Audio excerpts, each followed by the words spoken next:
European രാജ്യങ്ങളിലെ tax നിരക്കിനെ പറ്റി പലർക്കും പലതരത്തിലുള്ള പരാതികളുണ്ട്. ഉയർന്ന രീതിയിൽ ടാക്സ് അടയ്ക്കുമ്പോഴും എങ്ങനെ നമുക്ക് ടാക്സ് ലാഭിക്കാം എന്നതിനെപ്പറ്റി പലർക്കും വ്യക്തമായ ധാരണയില്ല. ഇന്നത്തെ നമ്മുടെ വീഡിയോ സ്വീഡനിൽ ടാക്സ് ലാഭിക്കാനുള്ള 11 വഴികളാണ്. ടാക്സ് ലാഭിക്കാനുള്ള വഴികളിലേക്ക് പോകുന്നതിന് മുമ്പായിട്ട് നമുക്ക് എങ്ങനെയാണ് ഇവിടുത്തെ ടാക്സ് സിസ്റ്റം വർക്ക് ചെയ്യുന്നതെന്ന് നോക്കാം. സ്വീഡനിൽ ടാക്സിനെ നമുക്ക് രണ്ടായിട്ട് തരംതിരിച്ചിരിക്കുന്നു.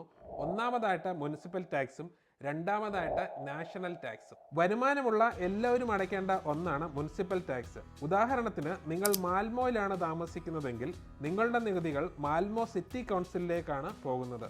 സ്കൂളുകൾ, കെയർ ഹോമുകൾ, ഹെൽത്ത് കെയർ, പൊതുഗതാഗതം എന്നിവയ്ക്കായി ആ തുക വിനിയോഗിക്കുന്നു. സ്വീഡനിലെ ശരാശരി മുനിസിപ്പൽ നികുതി നിലവിൽ 32.41%.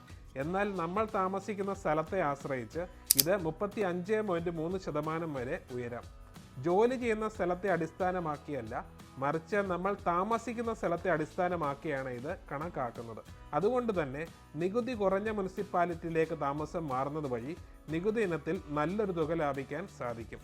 നിലവിൽ ഉയർന്ന മുനിസിപ്പൽ നികുതി നിരക്കുള്ള മുനിസിപ്പാലിറ്റിയിൽ അത് 35.3%, ഏറ്റവും കുറഞ്ഞ നികുതി നിരക്ക് 28.98%.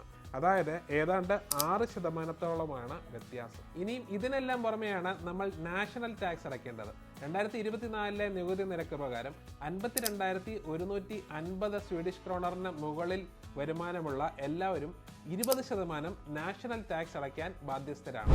ഇനി നിങ്ങളുടെ പ്രായം 66 വയസ്സിന് മുകളിലാണെങ്കിൽ ഈ സ്ലാബിൽ ചെറിയൊരു വ്യത്യാസമുണ്ട്.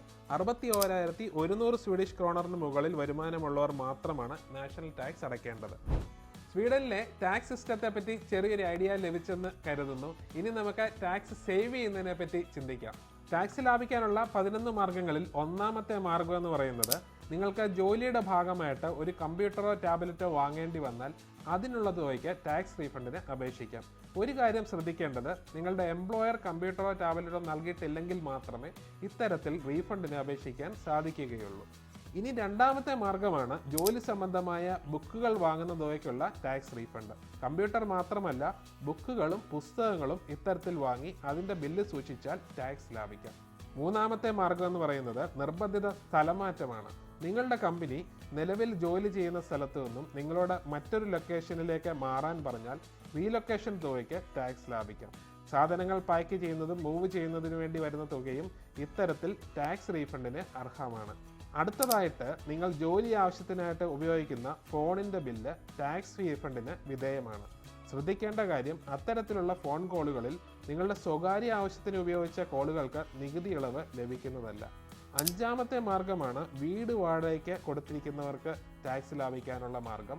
അവർക്ക് 40,000 സ്വീഡിഷ് ക്രോണർ വരെയാണ് വീട് വാടകയ്ക്ക് നികുതി ഇനത്തിൽ അർഹതയുള്ളത്. ആറാമത്തെ മാർഗം, ഇനി കാർ ഓടിച്ചാണ് നിങ്ങൾ ജോലിക്ക് പോകുന്നതെങ്കിൽ ടാക്സ് ലാഭിക്കാൻ വഴികളുണ്ട്. ജോലി സ്ഥലവും വീടും തമ്മിൽ 5 കിലോമീറ്ററിലധികം ദൂരവും പൊതുഗതാഗത സംവിധാനം ഉപയോഗിച്ച് യാത്ര ചെയ്താൽ ഏതാണ്ട് 2 മണിക്കൂറിലധികം സമയമെടുക്കുകയും ചെയ്യുകയാണെങ്കിൽ ഓരോ 10 കിലോമീറ്റർ യാത്രയ്ക്കും 25 സ്വീഡിഷ് ക്രോണർ ടാക്സ് ഇളവ് ലഭിക്കും. ഇത് സ്വന്തം കാർ ഉപയോഗിക്കുകയാണെങ്കിലാണ്. കമ്പനി കാറാണ് ഉപയോഗിക്കുന്നതെങ്കിൽ ഈ തുകയിൽ വ്യത്യാസമുണ്ടായിരിക്കുന്നതാണ്. ഏഴാമത്തെ മാർഗമാണ് ജോലി സ്ഥലത്തേക്കുള്ള പൊതുഗതാഗത യാത്രയ്ക്ക് ടാക്സ് റീഫണ്ട് ലഭിക്കുന്നത്. ഓരോ യാത്രയ്ക്കും മിനിമം 2 കിലോമീറ്റർ ദൂരവും ഒരു വർഷം 11,000 ക്രോണറിൽ അധികം ചെലവഴിക്കുന്ന തുകയ്ക്കാണ് നികുതി ഇളവ് ലഭിക്കുന്നത്. എട്ടാമത്തെ മാർഗം, താൽക്കാലികമായി മറ്റൊരു പട്ടണത്തിൽ ജോലി ചെയ്യുമ്പോൾ അധികമായി ഉണ്ടാകുന്ന ചെലവുകൾക്കും ടാക്സ് ഇളവ് ലഭിക്കും. താൽക്കാലിക ജോലി സ്ഥലം 50 കിലോമീറ്ററിലധികം ദൂരമുണ്ടെങ്കിലാണ് നികുതി ഇളവിന് അർഹത. ഒൻപതാമത്തെ മാർഗമാണ് വീടിൻ്റെ മെയിൻ്റനൻസ്, ക്ലീനിങ് എന്നിവയ്ക്ക് ലഭിക്കുന്ന ടാക്സ് റീഫണ്ട്. അതുകൂടാതെ വീടിൻ്റെ മോർഗേജിന് വേണ്ടി അടച്ച തുകയ്ക്കും നികുതി ഇളവ് ലഭിക്കുന്നതാണ്. ഇനി നമുക്ക് 10ഉം 11 മാർഗങ്ങൾ നോക്കാം. പലപ്പോഴും പലരും ജോലി ആവശ്യത്തിന് വേണ്ട യൂണിഫോം വാങ്ങാറുണ്ട്. ഈ തുകയ്ക്ക് നമുക്ക് ടാക്സ് റീഫണ്ട് ലഭിക്കുന്നതാണ്. 11ാമത്തെ മാർഗമാണ്, സ്വീഡനിലെ ഒരു കമ്പനിയുടെ ഭാഗമായിട്ട് നിങ്ങൾ രാജ്യത്തിന് പുറത്ത് വർക്ക് ചെയ്യേണ്ടി വന്നു കഴിഞ്ഞാൽ നിങ്ങൾക്ക് ഡെയിലി ലഭിക്കുന്ന അലവൻസിന് ടാക്സ് റീഫണ്ടിന് അർഹത ഉണ്ടായിരിക്കുന്നതാണ്. ഇതൊക്കെയാണ് ലീഗലി അലൗഡ് ആയിട്ടുള്ള സ്വീഡനിൽ ടാക്സ് ലാഭിക്കാനുള്ള 11 മാർഗ്ഗങ്ങൾ. ഇതിനെല്ലാം പുറമെ നമ്മുടെ നാട്ടിൽ നിന്ന് ഇവിടെ വന്ന് ജോലി ചെയ്യുന്ന ആളുകൾക്ക് നാട്ടിൽ മോർട്ട്ഗേജ് ലോൺ ഉണ്ടെങ്കിൽ ആ തുകയ്ക്ക് നമുക്ക് ടാക്സ് റീഫണ്ടിന് അർഹത ഉണ്ടായിരിക്കുന്നതാണ്.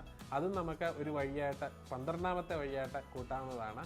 അപ്പോൾ സ്വീഡനിൽ ടാക്സ് ലാഭിക്കാനുള്ള മറ്റെന്തെങ്കിലും മാർഗ്ഗങ്ങളുണ്ടെങ്കിൽ do let me know in the comments.